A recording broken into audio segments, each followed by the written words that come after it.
হবে। বুড়িগঙ্গা নদীর পানি অসম্ভব রকম বিষাক্ত হয়ে গিয়েছে।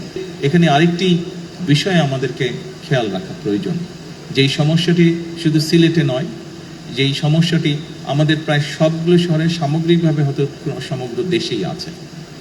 এখানে মুক্তাদির সাহেব একটু আগে আমাকে বলছিলেন যে সুরমা নদীতে খুব সম্ভব সচিব সাহেবের বক্তব্যের মধ্যে বোধহয় বিষয়টি ছিল যে সুরমা নদীতে বিভিন্ন পলিথিন থেকে আরম্ভ করে প্লাস্টিক থেকে আরম্ভ করে টিন থেকে পড়তে পড়তে যে স্তরটা জমা হয়েছে বেশ পুরু হয়ে গিয়েছে।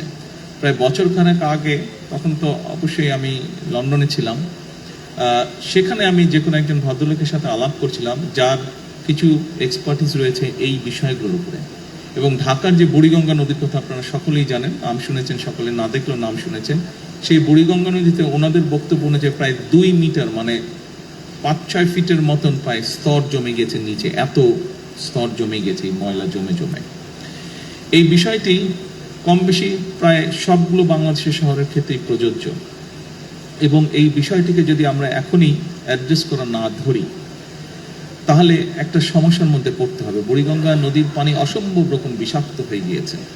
এইভাবে যদি সবগুলো নদী বিষাক্ত হতে থাকে তাহলে একটা অসম্ভব ভয়াবহ পরিস্থিতিকে আমরা সকলে ধাবিত হচ্ছি। কাজেই এই বিষয়ে আমাদের মানুষকে সচেতন করতে হবে। সিটি কর্পোরেশনকে আমি অনুরোধ করবো, অবশ্যই আপনারা বিভিন্ন প্রকল্প গ্রহণ করবেন, মানুষ যাতে সেবা পায়।